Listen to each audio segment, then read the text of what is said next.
Seterusnya nombor 10, paper 2 2021, about linear law. Okay, linear law ni biasanya pelajar boleh jawab, cuma hati-hatilah.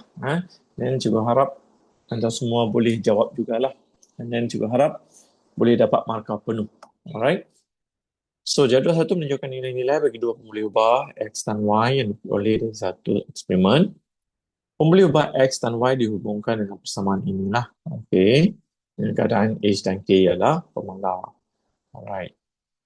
So, dia dah bagi nilai X dan nilai Y. Okay. Terus yang A, plot X, Y melawan X menggunakan skala dia lah. Okay. Ini kita guna highlight sikit. Dia biasanya dia akan cakap paksi Y lawan paksi X. Ingat ni Y lawan X.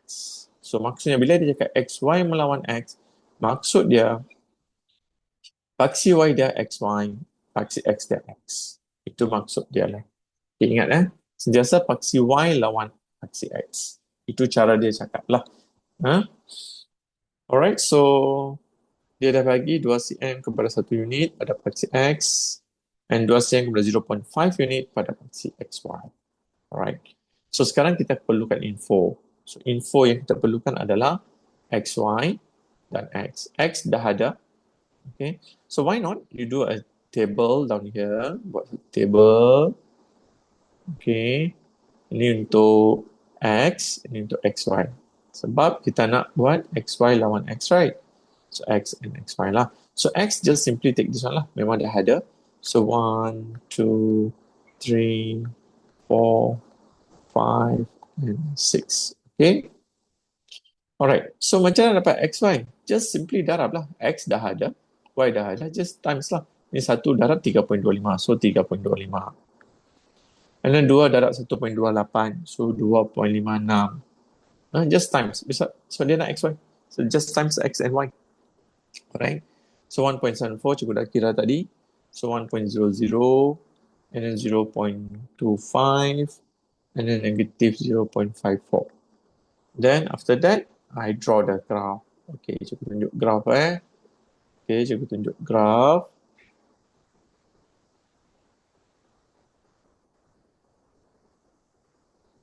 Cikgu save kat sini.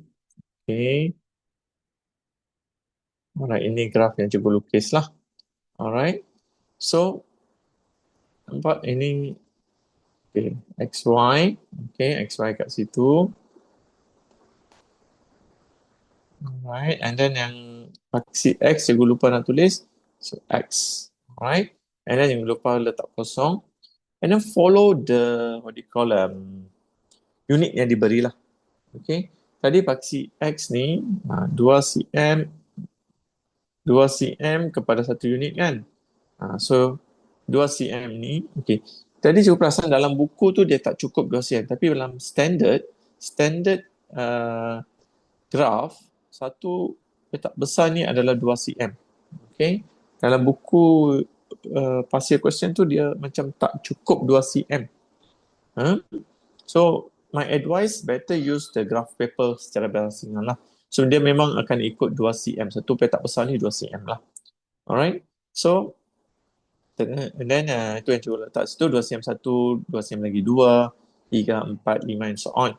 And then bahagian yang sini, paksi XY pula, dia nak 2 cm tu 0.5. So, 0.5, 1.0, 1.5 macam tu. Okay. Dah plot, right? Okay, once dah buat skala and then plot. So 1 is 3.25 and 1.325. Okay. So 1 3.25 macam ni. So hati-hatilah pasal plot ni, hati-hati. Biasa pelajar dia akan hilang markah sebab dia tak plot dengan baik. So hati-hatilah. So 3 kat sini. Okay. First thing apa yang kamu boleh buat? Ini 3. Sini 3.5. So dekat tengah-tengah tu 3.25 of course. Itu satu cara. Cara yang kedua, okay. Ada pelajar dia akan buat macam ni. Okay, dia akan cari beza dia. Beza dia 0.5, right? So 0.5. And then ada 10 petak kecil. 1, 2, 3 kan? Ada 10 petak kecil, right? So dia akan bahagi dengan 10. So bila bahagi 10, dia dapat 0.05. That means dia tahu yang satu petak kecil ni panjang dia adalah 0.05. So dua petak ni dia akan jadi 0.1. So this one is 3.1, okay, 3.1, and then this one is 3.2, this one is 3.3. So dia akan jadi 3.25 dia kat tengah-tengah. So plot dia macam tu. Okay, itu cara nak plot lah. Okay, macam next is 2.56. Okay, so ini 2.5, 2 of course X dia 2 tak ada masalah lah. Okay, ambil 2 ni. And then 2.56 tu yang cikgu nak terangkan sikit. Okay, 2.5, so of course here macam cikgu cakap tadi lah. So 2 petak jadi 0.1, so 2.6 kat sini. So 2.56 over here. So itu yang kamu tanda di sini lah. 2 kat sini 2.55. Of course 2.5 tu agak-agak je lah. Sebab kita tak boleh nak accurate lagi. So macam tu. So plot everything. Okay, dah plot semua. Then draw a garis lurus penyuaian terbaik lah. Okay, the best fit. Okay, so make sure you best fit dia macam ni, balance. Okay, nampak tak balance dia? Ni dah bawah sikit, ini dah up sikit. Kena cari balance dia. Make sure it's really balanced lah. Okay. Alright, so dah lukis graph. And then after lukis graph, dia akan tanya lagi. Okay. So dia akan tanya, okay, B1. Cari, okay. B1 cari nilai X apabila Y kuasa 2 over 4X square. So yang ni yang cikgu boleh fikir kat sini. Yang kita ada XY dengan X kan? Dengan X. So, what I can think of, why not we just simply bring to the other side. So, kita akan dapat X square Y square equals to 4. So, that means XY square, kita boleh buat macam tu kan, index. So, XY equals to square pindah jadi square root 4. Plus minus lah. So, XY equals to 2 or negative 2. So, that means kita nak cari nilai X apabila XY dia 2 lah. 2 atau negatif 2. Tapi, dalam graf ni, kita tak ada negatif 2. Tak muat.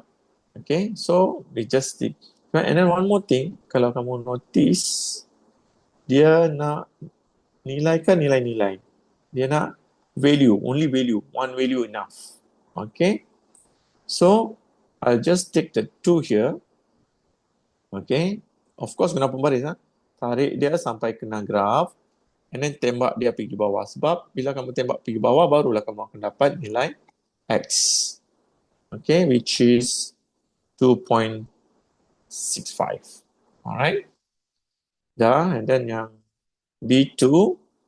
Okay, B2. Dia nak apa? Tulis Y tambah ni. Okay, dalam bentuk linear. Seterusnya cari nilai H dan nilai K. Okay. So, macam mana kita nak jadikan dia linear? Of course, now, kita dah ada clue. Clue kita adalah X, Y, and X. And then remember, the concept dia Y equals to MX plus C. So, Y ni rujuk paksi Y, X ni rujuk paksi X. Alright? So, macam mana cikgu nak dapatkan XY kat sini? So, dalam kes itu, cikgu cuba darab X, ini pun darab X, ini pun darab X. So, ini darab X juga dapatlah XY. That's what I want. Plus, okay, ini kalau darab jadi X square root H equals to, ni X dengan X kalau potong jadi K kuasa 2 je lah. And then of course yang Y ni mesti XY saja kan. So, ada rujuk kepada paksi Y. So, XY equals to, so yang ini juga akan pindahkan ke seberang. So, negatif X square root H plus K square. Cikgu almost dapat dah Y sama dengan Max tambah C. So, X tu mesti jadi X kan. So, cikgu susun dia balik. Negatif square root H.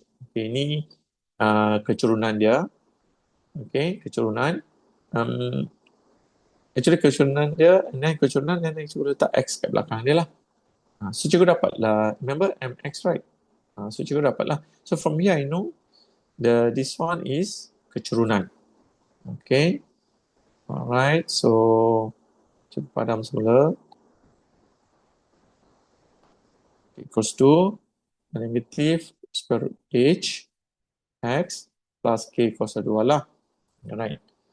And then dia nak kita teruskan to find the h and k, right? Okay. Then you use again the concept y equals to mx plus c. From here we know that m is the keturunan, which is negative square root h. Okay. Alright. So from the graph we can find the keturunan lah. Okay. So keturunan sama dengan y tolak y kan. Y2 tolak y1. Remember the formula nak cari keturunan. Okay, y2 tolak y1 over x2 tolak x1.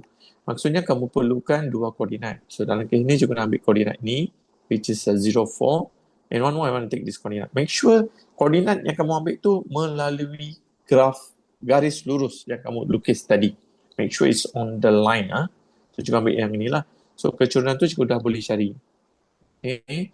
So which is 4 minus 1 over 0 minus 4.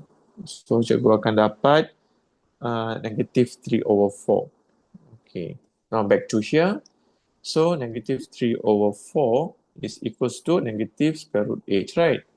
Okay, negative can cancel off lah. Dia jadi positif. So 3 over 4. Okay, 3 over 4 equals to square root h.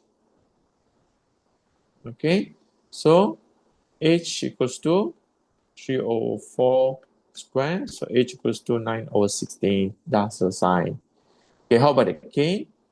Kan k kita boleh nampak dia adalah pintasan y. So k square equals to, pintasan y itu kamu tengok sini, pintasan y is 4, right? Pintasan y kat sini. So that means k square equals to 4. So k equals to square root 4. So k equals to 2.